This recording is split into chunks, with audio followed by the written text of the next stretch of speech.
출애굽기 20장 1절부터 6절까지 말씀입니다. 제가 읽겠습니다. 하나님이 이 모든 말씀으로 말씀하여 이르시되 나는 너를 애굽 땅 종되었던 집에서 인도하여 낸 네 하나님 여호와니라. 너는 나 외에는 다른 신들을 네게 두지 말라. 너를 위하여 새긴 우상을 만들지 말고 또 위로 하늘이 있는 것이나 아래로 땅이 있는 것이나 땅 아래 물속에 있는 것의 어떤 형상도 만들지 말며 그것들에게 절하지 말며 그것들을 섬기지 말라. 나 네 하나님 여호와는 질투하는 하나님인즉 나를 미워하는 자의 죄를 갚되 아버지로부터 아들에게로 3, 4대까지 이르게 하거니와 나를 사랑하고 내 계명을 지키는 자에게는 1000대까지 은혜를 베푸느니라. 아멘. 아멘. 오늘 주 앞에 나와 예배하는 모든 성도들을 주님의 이름으로 환영하고 진심으로 축복합니다. 예, 오늘 말씀 제목은 3, 4대까지 1000대까지 이렇게 있는데요. 고민했어요. 뒤에 물음표를 넣어야 되나? 3, 4대까지 물음표, 1000대까지 물음표 이렇게 해야 되나? 어떻게 해야 되나? 코너만 하나 찍고 말아야 되나? 오늘 우리가 이 말씀을 정한 이유 중 하나는 지금 추석에 온 명절이 이제 내일이잖아요. 그죠? 그리고 지난 금요일부터 이제 고향으로 각처로 이렇게 흩어지는 이런 모습들이 많이 있었습니다. 하나님께서 사람을 창조하신 최근 목적은 사람을 통해 찬송과 영광을 받기 위해서입니다. 아멘. 아멘. 사람을 위해서 하나님이 존재하시는 것이 아니라 거꾸로 하나님을 위해서 사람이 지음가 되었고 사람이 존재하고 있다는 건 사실이에요. 그런데 많은 사람들이 나를 위해서 하나님이 존재한다고 하는 그런 생각을 갖고 있거든요. 나를 위한 게 아니라 창조주이신 하나님이 자기의 영광을 위해서 자기 형상대로 사람을 만드신 거고 그 사람을 만드셔서 그 입술을 통해 하나님께 찬양하고 찬송하라고 하는 그 목적을 우리에게 허락해 주신 겁니다. 자, 하나님께서 출애굽한 이스라엘 백성들에게 10계명을 이렇게 주시잖아요. 10가지 계명을 주시는데 그 첫 번째 계명과 두 번째 계명을 이렇게 보면 너는 나 외에 다른 신들을 네게 있게 하지 말지니라. 너는 어떤 것의 형상도 만들지 말되 하늘 위의 것, 땅 위의 것, 땅 속에 있는 것, 물 속에 있는 것 그 어떤 것의 형상도 만들지 말고 그것들에게 절하지 말라고 하시면서 나 여호와는 질투하는 하나님이다라고 하는 이런 말씀하고 있습니다. 그래서 이제 뭐라고 하시느냐, 나를 미워하는 자들에게는 아내로부터 자녀까지 그 죄를 갚는데 3, 4대에 이르는 그 죄를 갚는다고 이야기하시고요. 나를 사랑하고 나의 계명을 지키는 자들에게는 1000대까지 복을 더하리라고 하는 이런 말씀을 하고 계십니다. 여러분 3, 4대 저주를 받고 싶으세요? 아니면 1000대 복을 받고 싶으세요? 1000대의 복을 받으셔야 되잖아요. 영원한 복이라는 거거든요. 하나님이 주인 되시고 하나님이 주관자 되시고 하나님이 책임자 되시는 그러한 삶을 사는 사람은 하나님 영원한 복을 허락해 주십니다. 나만 복을 받는 것이 아니라 나의 후손들도 그 후손들도 대를 이어가며 하나님 주신 그 은혜와 복을 누리게끔 해주겠다고 하는 이런 약속을 하고 계세요. 많은 분들이 하나님에 대해서 오해를 하는데 그런 얘기를 하잖아요. 왜 하나님은 내게 이런 어려운 시험을 주십니까? 왜 나를 시험 들게 하십니까? 라고 그렇게 이야기하는 분들이 있어요. 여러분 이 표현이 맞는 표현일까요? 우리가 성경을 쭉 보면요, 하나님은 사람을 시험 당할 분도 아니시지만 사람에게 시험 주는 분도 아니다라고 하는 그런 말씀을 하고 계세요. 그런데 시험이라는 것은 누가 가지고 오느냐? 사단, 마귀라고 하는 영적인 존재, 하나님의 반대편에 서 있는 그 영적인 존재들이 우리를 믿음의 자리에서 떨어뜨리기 위해서 유혹을 하고 미혹을 하고 그리고는 시험에 들게끔 만들고 있다고 하는 겁니다. 우리가 믿음이 없으면 그 시험에 바로 넘어질 수밖에 없어요. 그러나 믿음이 있다면 이 믿음은 마귀, 사단이라는 영적인 존재가 주는 그 모든 환경 상황을 능히 이길 수 있는 힘과 능력이 되는 겁니다. 이스라엘 백성들이 아브라함이 하나님 앞에 제사를 드릴 때 한번 제사를 드리는데 소도 잡고 양도 잡고 염소도 잡고 비둘기도 잡았어요. 근데 이 비둘기 새끼는 작다고 해서 배를 가르지 않고 다른 짐승들은 다 각을 뜨고 제사를 드렸지만 비둘기만큼은 각을 뜨지 않았어요. 작다는 그냥 그대로 올려놨는데 솔개가 막 공중을 날면서 그 비둘기를 쪼아가려고 하는 이런 모습이 나타나잖아요. 그때 하나님께서 그런 와중에 이 아브라함이 잠이 들어버리거든요. 잠이 드는 하나님께서 아브라함에게 이런 말씀하시는 거예요. 너희 후손이 400년 동안 나그네가 되어 남의 집에 있을 것이다. 그 이후에 내가 너에게 약속한 이 땅으로 다시 돌아올 것이라고 하는 그 말씀을 이렇게 주세요. 그 말씀대로 이스라엘 백성들이 430년이라는 시간 동안 애굽에 종살이를 하게 됩니다. 종살이를 하는데 이들이 그 애굽 땅에 들어가 있는 동안 하나님을 잊어버리는 거예요. 하나님을 잊어버려요. 요셉에 의해서 요셉의 가족들, 이스라엘 가족들 70명이 애굽의 고센 땅으로 이주를 했는데 그때 그들은 하나님을 기억하고 있었거든요. 아브라함의 하나님, 이삭의 하나님, 야곱의 하나님이라고 하면서 그 하나님 우리와 함께 주십시오 이런 기도를 했던 민족인데도 불구하고 430년이라는 시간 동안 애굽의 종살이를 하면서 그 하나님을 잊어버리게 되는 거예요. 그런데 이들이 받는 고통이 너무나도 심해지다 보니까 그제서 하나님 우리 좀 살려주세요라고 하면서 하나님을 찾기 시작을 하는 겁니다. 이들에게는 430년이라는 시간 동안 자유가 없었습니다. 처음에 이스라엘과 그의 자손들 70명이 고센 땅에 왔을 때 그래도 자유가 있었거든요. 자유가 있었는데 요셉이 죽고 요셉을 기억하는 사람들도 없어지는 그 무렵부터는 이들은 종이지 자유인이 아닌 이런 모습이 되어버리더라는 거예요. 내가 원했든 원치 않았든 악이 있는 그곳에 가 있는 순간 내가 누리던 자유는 파괴가 되고 내가 누리던 자유는 더 이상 자유가 아닌 억압이 되어버리는 이런 모습이었습니다. 430년 동안 종살이하던 이 이스라엘 백성들을 애굽 땅에서 출애굽시킨 사건이 제일 결정적인 사건이 유월절 사건이거든요. 애굽 땅에 태어난 모든 처음 태어난 것에 죽는 그 심판이 있었습니다. 그 심판이 있을 때 하나님께서 이스라엘 백성들이 말씀하시기를 너희는 양을 잡아서 그 피를 문 임방과 설주에 바르고 그 안에서 쓴 나무와 함께 이 양을 먹어라. 그러면 죽음의 신이 왔다가 그 피를 보고 너희 집을 넘어갈 것이다라고 이 말씀을 하셨잖아요.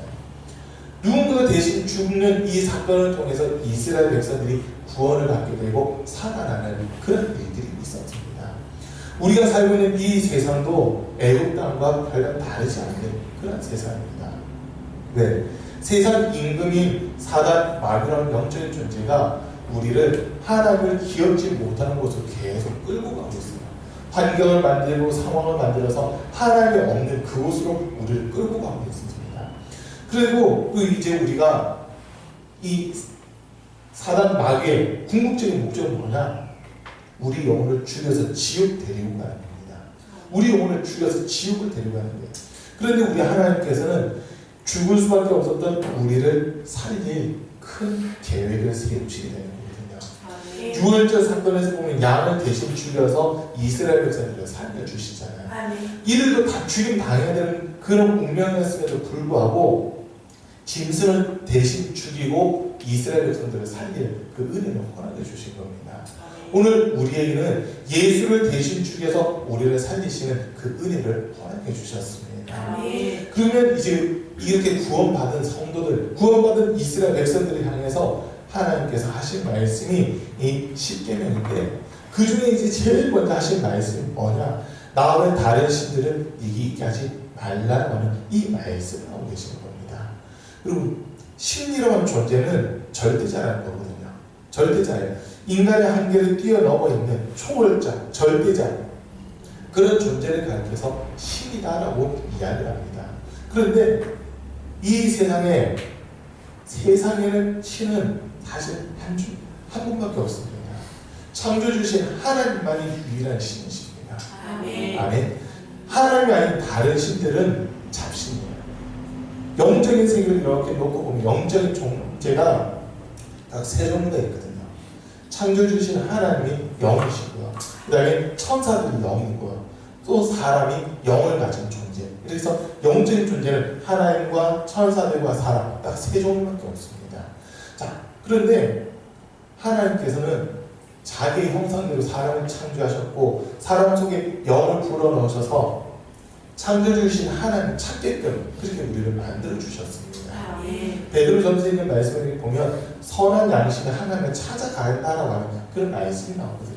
그 선한 양심이라는 것을 통해서 계속 우리 영혼이 창조주신 하나님을 찾고 하나님께 나아가게끔 만드는 그게 하나님의 창조 섭리라고 하는 거예요. 자, 그런데 천사들 가운데서 타락한 천사, 우리가 사단이라고도 하고 마귀라고 하는 그 영적인 존재가 우리로 하나님을 바라보지 못하게끔 중간에서 환경을 만들고 상황을 만들고 있더라는 거예요. 그리고 이 신이라고 하는 존재, 나 외에 다른 신들은 네게 있게 하지 말지니라 했는데 그 다른 신들은 사실 이 천사들이라고 봐도 무방한 그런 존재들이에요.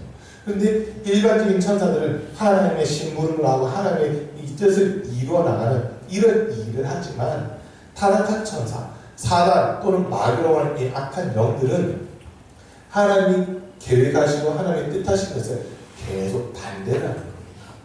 우리 사람을 통해 하나님은 찬양받으시고 영광받으시고 경배를 받으셔야 되는데 그것을 중간에서 다 가로채는 하는 거. 이게 사단, 마귀라고 하는 존재거든요. 그 신들은 내게 두지 말라는 거예요. 그럼 우리가 섬겨야 되는 신은 오직 하나님 한 분밖에 없습니다. 하나님이 아닌 다른 신들은 전부 다 사단, 마귀에게 속해 있는 악한 영들입니다.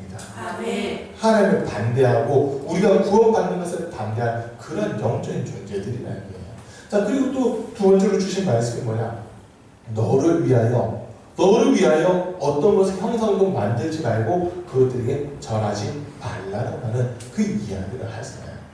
그럼 사람들은 이 육신을 가지고 있다 보니까 있잖아요. 뭔가 눈으로 보는 것을 믿으려고 하는 그런 경향이 상당히 많이 있습니다.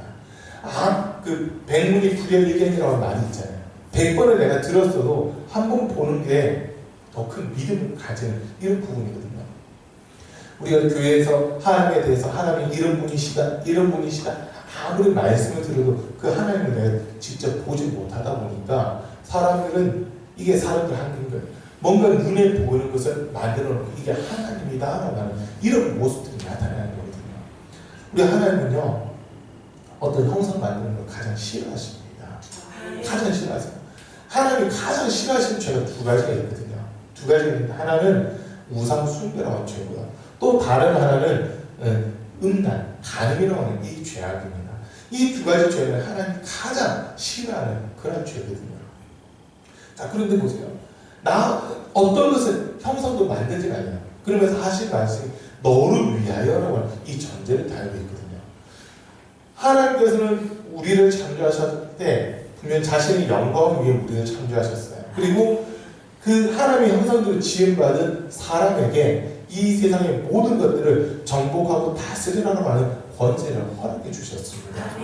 그러나 아담이 하나님의 말씀을 듣고 살아야 되는 그 아담이 하나님의 말씀이 아닌 뱀의 말을 듣고 유혹당하잖아요. 미혹당해버리잖아요. 하나님이 까먹지 말라고 하는 선과 악을 알게 하는 나무를 까먹는 순간 하나님과의 관계가 단절이 되어버리는 거였거든요. 그때 하나님께서 이 뱀에게 하신 말씀이 여자의 후손과 원수가 된다는 그런 이야기들을 쭉 하시는 거예요. 그럼 다른 신들, 하나님의 말씀을 듣는 사람들은 하나님의 말씀대로 살아가야 되는 겁니다. 그런데 하나님의 말씀을 듣지 않는 사람들, 눈에 보이는 뭔가를 만들려고 하는 이런 속성들이 있거든요. 자, 사람과 사람 사이에서 보세요. 이 사람과 내가 특별한 관계다. 이걸 나타내기 위해서 소위 커플 반지 같은 걸 만들잖아요. 그죠? 결혼할 때 보세요. 이 사람과 나는 일평생 같이 갈 사람이다 해서 결혼 반지를 만들어요. 죄송해요. 저 결혼 반지 없어요. 없어진 지 오래됐습니다. 자, 결혼 반지를 서로 이렇게 껴요. 그러면서 이 반지가 변하지 않는 것처럼 우리의 삶도 변하지 말자라고 그렇게 선언해요. 또 서로 아주 가까운 친구 사이에서도 우정 반지라고 것을 또 만들어서 끼기도 하잖아요. 그게 뭐냐면 너와 내가 친구다, 너와 내가 같이 가는 사람이다 징표로서 눈에 보이는 뭔가를 이렇게 만들려 하는 게 사람들의 속성이라는 거거든요. 그게 사람들의 심리예요. 눈에 보이는 뭔가가 없으면 저 사람이 진짜 내 편인가 아닌가 막 이런 부분들도 생기는 거더라고요. 그렇기 때문에 사람들은 눈에 보이는 것에 상당히 많은 영향을 받게 되고 그것에 의해서 좌지우지되는 이런 모습들까지도 많이 나타나는 겁니다. 모세가 하나님의 부름을 받고 시내산에 올라가서 40일 동안 금식하며 하나님과 만나고 있을 때 밑에서 아론을 중심으로 해서 많은 사람들이 금송아지를 만들잖아요. 야, 모세가 도대체 어디에 있냐? 이 사람이 지금 죽은 거 아니냐? 산에 올라갔는데 왜 내려오지 않느냐? 이스라엘에서 막 불평과 불만을. 그러니까 당황한 이 아론이 사람들이 그 니들 가지고 있는 금붙이 가져와라. 우리가 하나님을 여기서 만들자고 하면서 금송아지를 만들어버리잖아요. 하나님 그 모습을 보시고서 진노하시면서 모세가 너 빨리 내려가라. 지금 이스라엘 백성들, 내가 구원해낸 나의 백성들이 우상을 만들고 그것 앞에 엎드려 절하며 즐거워하고 있다고 하면서 모세 빨리 내려가라고 시키시는 거예요. 모세가 내려와서 보니까 사람들이 노래를 부르고 있는데 사실 보니까 금송아지를 만들어놓고 이게 우리를 애굽 땅에서 구원해낸 하나님이라고 하면서 춤추고 노래하고 있는 거예요. 하나님이 직접 돌판에 써주신 10계명을 그냥 던져가지고 그 금송아지 우상단지를 깨뜨려버리는 이런 일들이 일어났거든요. 그리고 우리 하나님만 찬양을 받으셔야 됩니다. 아멘. 어떤 것을 형상을 만들어 놓고 이게 하나님이라고 한다고 해서 그게 하나님이 아니에요. 자, 하나님은 절대자이시고 창조주이시고 모든 것을 주관하신 유일한 분이신데 아멘. 사람의 손으로 뭔가 형상을 만들어 놓고 이게 하나님이니 나는 이것에게 엎드려 절하겠다 해보세요. 하나님 그걸 인정하실 수 있겠습니까? 절대 인정하지 못합니다. 자, 이영훈이라는 목사가 앞에 서 있는데 이영훈이라는 사람이 앞에 서 있는데요. 누군가가 저런 비슷한 모양을 이렇게 옆에다 만들어 놨어요. 그리고 이게 이영훈 목사니까 설교해달라고 해보세요. 나이들 중에 이렇게 설교하나요? 설교 못합니다. 왜? 사람이 만든 거잖아요. 사람이 만든 거예요. 옛날에 어떤 영화를 하나 봤는데 죄송해요. 설교 중에 영화를 별로 안 하는데 영화를 하나 봤는데 재밌더라고요. 기독교 영화는 아니고요. 불교 쪽과 관련된 그 영화였거든요. 그 조폭들 나오는 그 영화인데 이 조폭들끼리 자기들끼리 막 싸우는 거예요. 부처님이 어느 나라 사람인가 이거 가지고 싸우는 거예요.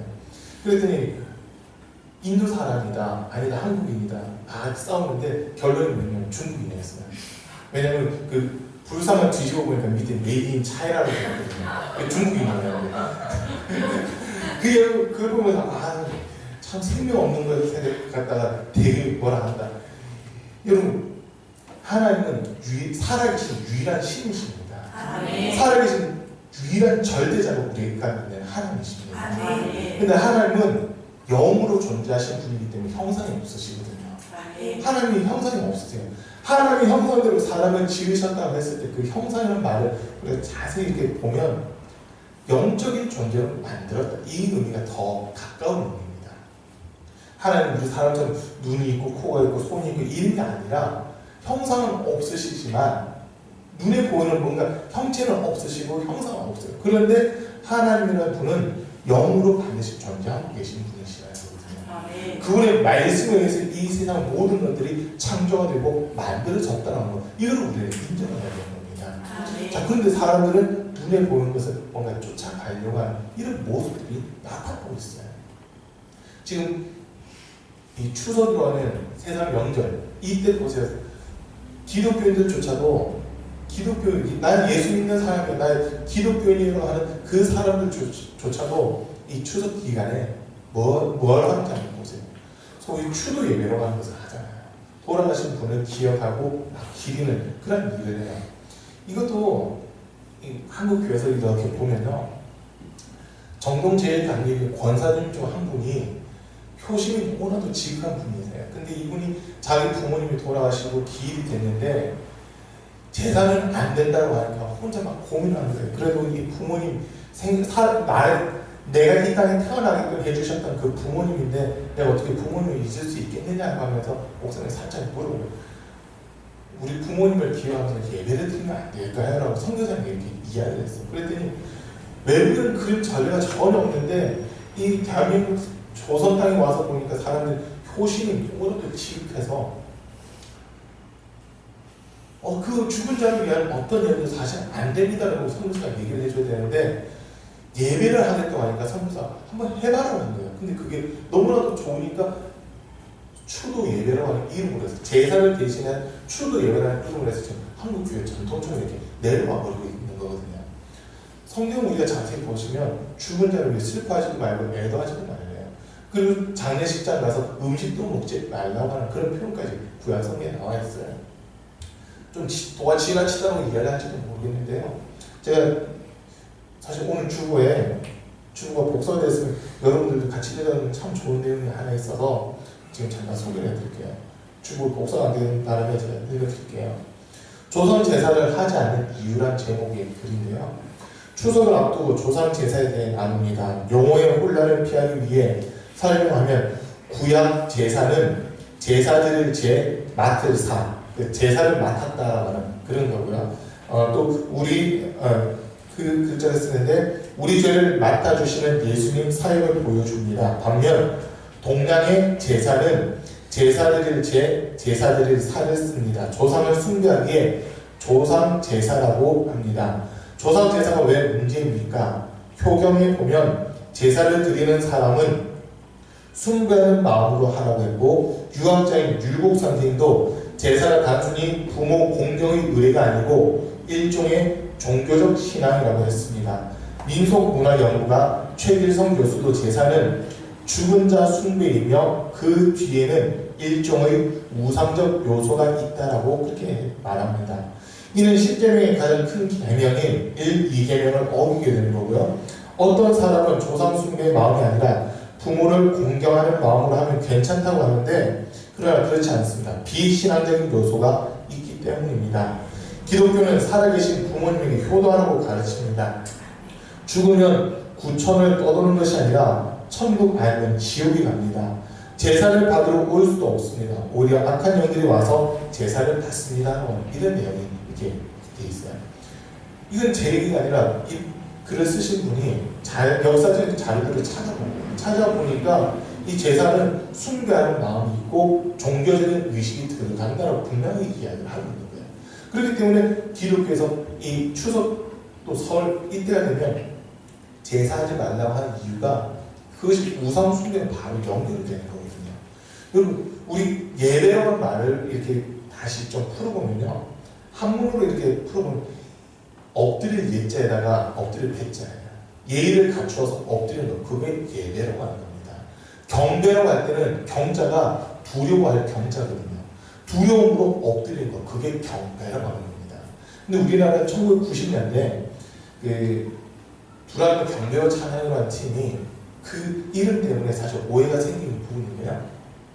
올레이션스 뮤직이니까 해가지고 거기서 이제 경배와 찬양하면서 찬양 집회를 전국적으로 수행하면서 다녔어요. 그때 찬양과 경배라고 하니까 찬양은 입술라는 거, 경배는 뛰면서 하는 이런 식으로 정의를 잘못 내려버렸습니다. 근데 실질적인 의미는 경배라고 하는 것에서 실질적인 의미는 하나님 앞에서 두려움으로 엎드리는 거, 그게 경배의 진짜 의미거든요. 네. 자, 그러면은 우리가 엎드려 절한다고 하는 것은 내 앞에 있는 그 인격이 내게 어쨌든 영향력을 끼치고 있는 존재다라고 할 때 엎드려 절을 하는 겁니다. 예의를 갖춰서 엎드려 절한다고 그렇게 이야기를 하는데 우리가 절하는 기회가 사실 많지 않아요. 1년 중 보면 설날 살아있는 어른들에게 엎드려 절하잖아요. 그 어른들 내게 내 삶 속에 영향을 끼치고 있기 때문에 그 앞에 고개를 숙이는 거거든요. 예의를 갖춰주는 거예요. 자, 그런데 지금 민속 문화다 뭐 이런 식으로 해서 조상에게 명절에 차례 또는 제사를 통해서 영정사진 갖다 놓고 그 앞에 엎드려 절하게끔 만들잖아요. 한번 잘 생각해 보세요. 그렇게 엎드려 절할 때 진짜 그 돌아가신 조상님이 와서 그 절하는 걸 받으실까요? 인사하는 걸 받으실까요? 분명 사람은 영과 혼과 육으로 이렇게 나눠져 있거든요. 뭐 영혼은 묶을 수도 있고 혼과 영을 나눌 수도 있는데 사람의 생명이, 육신의 생명이 끝나면요, 우리 영혼은 천국 아니면 지옥 반드시 갑니다. 이 땅에 남아서 떠도는 원혼이 되는 게 아니고 천사가 와서 수련 들면서 우리를 천국으로 데리고 가든지 귀신들이 와서 우리를 끌고 지옥으로 가든지 둘 중 하나밖에 없어요. 둘 중 하나예요. 그런데 천국이, 여러분, 천국이 좋을까요? 이 세상이 좋을까요? 천국이 너무 좋아요. 너무 좋은 곳에 있으면 이 세상은 기억이 안 날 겁니다. 지금 제가 결혼한 지 올해 15년 차거든요. 벌써 제가 15년 됐는데, 저희가 처음 살았던 집, 지금 가서 살아가면 저희가 안 삽니다. 왜냐면 지금 사는 집이 더 좋거든요. 지금 사는 집이 더 좋아요. 저희 처음 살던 집은 반지하였어요. 두 번째 살던 집도, 두 번째 살던 집은 더 깊은 지하였어요. 그러니까 그때로 돌아가라고 하면 안 돌아갈 거예요. 왜? 지금 사는 집이 더 좋습니다. 그럼 사람들이 더 좋은 걸 한번 경험하잖아요. 그럼 그 전에 조금 덜 좋은 거, 안 좋은 게 아니라 조금 덜 좋은 거를 딱 비교가 되거든요. 이 좋은 거 나오고 덜 좋은 거 그걸 왜 하냐 이렇게 되거든요. 운전하시는 분들, 차를 타고 오신 분들도 그런 얘기 하더라고요. 3000cc, 뭐 3500cc 이런 고급 쓰는 차를 타는 분들한테 모닝이라든지 뭐 이런 차를 타는 거 보세요. 못합니다. 못해요. 온몸이 베겨서 못해요. 자, 사람의 심리가 이렇거든요. 더 좋은 것을 이미 경험했을 때는 덜 좋은 것을 이제 하기 싫어하는 이런 모습이 있어요. 왜? 더 좋은 게 있으니까. 천국이라고 하면 더 좋은 곳이 있는데 덜 좋은 이곳에 올려가 하겠습니까? 안 옵니다. 안 와요. 자, 그리고 반대로 지옥에 갔어요. 지옥에 있는 사람들은 단 하루만이라도 다시 이 세상으로 왔으면 하는 그 마음은 간절할 거예요. 근데 그곳은 나올 구멍이 없어요. 나올 구멍이 없어요. 그러니까 죽을 영혼은 절대 제사받으러 올 수 없는 그런 모습이 되는 겁니다. 고린도전서 10장 20절을 보니까 이방인의 제사는 다 귀신에 가는 것이다 라고 그렇게 정리를 내리고 있습니다.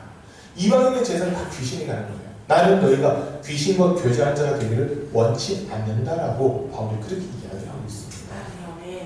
하나님 말씀하신 제1계명 나 외에 다른 신들은 네게 있게 하지 말지니라고 하신 이 말에는 그 다른 신들은 곧 귀신이라는 이 말이 되게 돼요. 귀신들이 우리에게 다가오면 안 되는 겁니다. 귀신이 오는 이유는요, 죽이고 빼앗고 멸망시키기 위해서 오는 거거든요. 그 일들을 하기 위해서 온갖 거짓으로 살인으로 우리에게 다가오는 것, 이게 귀신, 사단, 마귀라고 하는 영적인 존재들이라고 하는 거예요. 여러분, 살아있는 사람한테는 얼마든지 엎드려 절하셔도 상관없습니다. 왜? 인격이 있으니까, 살아있으니까. 근데 죽은 사람들 영정사진 갖다 놓고 그 앞에 엎드려 절하는 거, 그 앞에 누가 있는지 한번 잘 보세요. 영정사진 제사장, 장례식장 이런 데 가보세요. 사람들이 엎드려 절하지 말라 할 때요, 엎드려 절합니다. 심지어는 2번씩 절합니다. 영정사진 앞에 엎드려 절하는 거 2번씩이나 절해요. 이사야서 14장에 있는 말씀을 이렇게 보면 이사야서 14장에서 보면요, 너 아침의 아들 계명성이 어찌하여 하늘로부터 떨어졌느냐고 하는 이 표현이 나오거든요. 그래서 그 뒤에 나오는 표현들 보면 지극히 높은 자와 같아지리라. 그리고 지극히 높은 자의 자리에 내 자리를 펼치겠다. 북극 집회에 내가 참석해서 사람들이 드리는 그 예배 내가 받겠다고 이런 표현들이 이렇게 나와 있어요. 그리고 심지어는 마태복음 4장에서 보면요, 이 마귀라는 존재는 예수에게까지 절받은 어떤 존재입니다. 나한테 한 번만 엎드려 절하면 이 5천의 영광 다 내가 너에게 줄게라고 하면서 예수에 다가왔던 게 이 마귀라는 존재거든요. 사단, 마귀, 그리고 좀 다르지만 귀신이요, 이 영적인 존재들은 하나님이 받으셔야 될 찬양과 영광을 계속 가로채려 하고, 심지어 더 나아가서 하나님의 유일한 아들, 독생자이신 예수에게까지도 절받으려고 했던 것, 그 존재가 이 사단, 마귀, 귀신이라는 영적인 존재입니다. 그런데 장례식장 가면 절하지 말라 해도 처음부터 2번씩 엎드려 절해요. 2번씩 엎드려 절하고 한 번 더 목리까지 이야기하잖아요. 2번 반을 절을 하더라고요. 2번 반을. 그러니까 그 자리에 이 귀신들에게 얼마나 드글드글하겠어요. 시키지 않아도 다 알아서 절을 하니까. 기독교인들 장례식장 가서 보세요. 뭔가를 하긴 해야 될 것 같은데 절을 하면 안 되고 그러다 보니까 그 앞에서 기도를 하거든요. 그럼 뭐라고 기도하세요? 뭐라고 기도해야 돼요?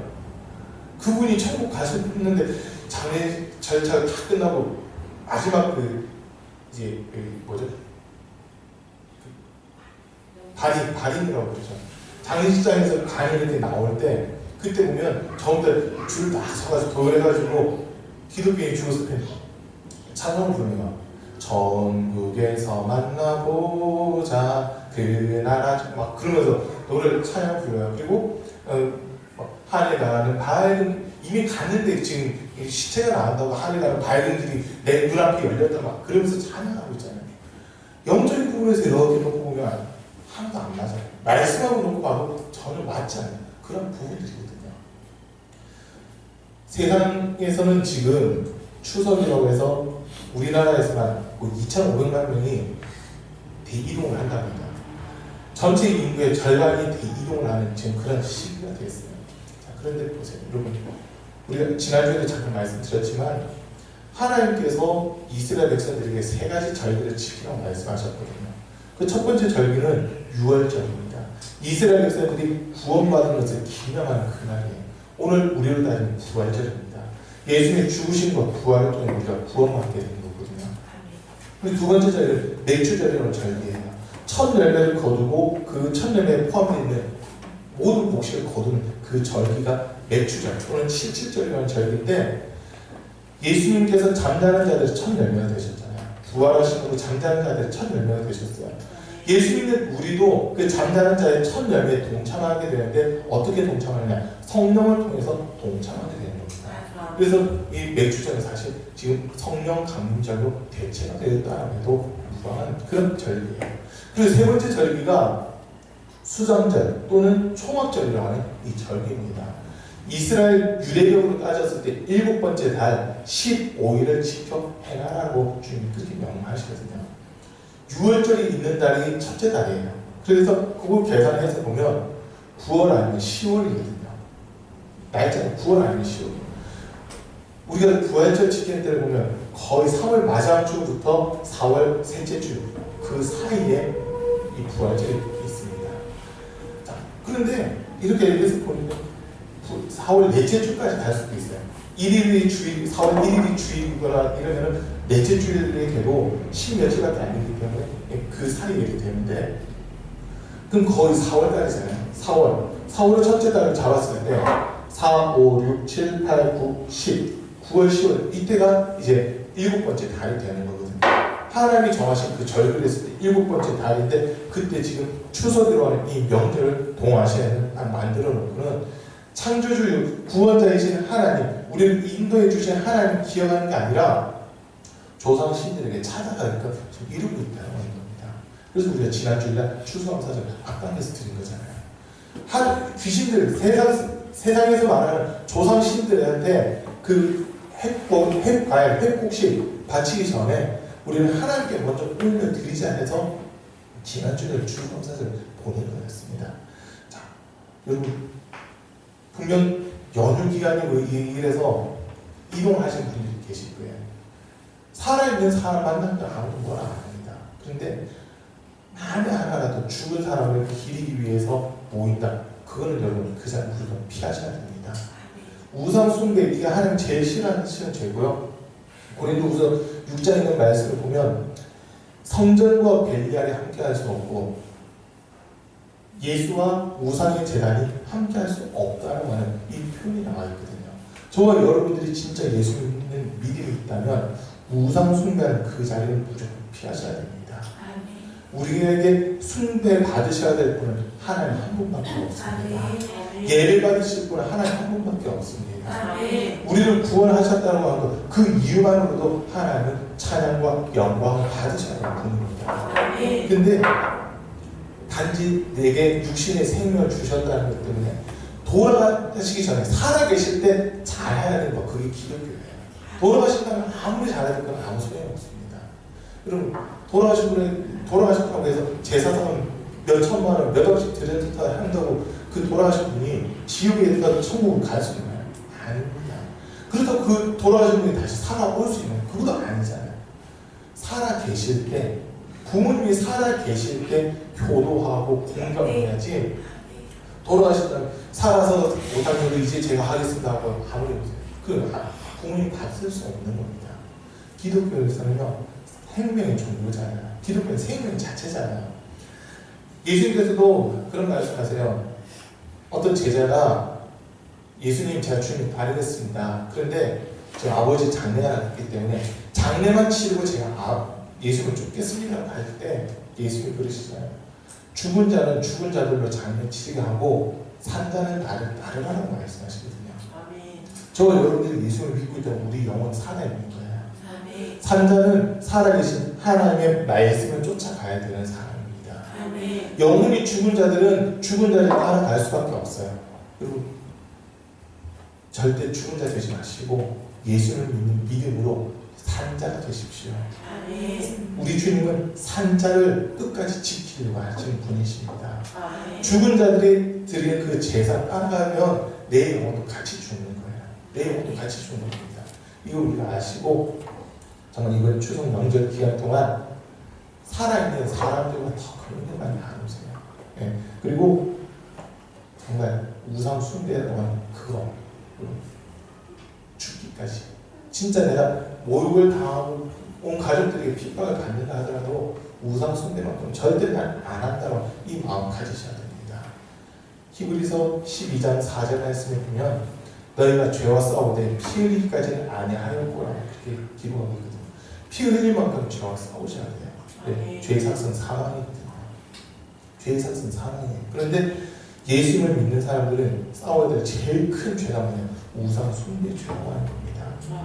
이걸 우리가 끊어버려야 되는 거예요. 아멘. 우리 잠깐 기도하겠습니다. 오늘 말씀 들은 걸 생각하시면서 혹시라도 이 명절 기간 동안에 내가 우상 숭배하지 않도록 주님 나를 붙들어 주십시오.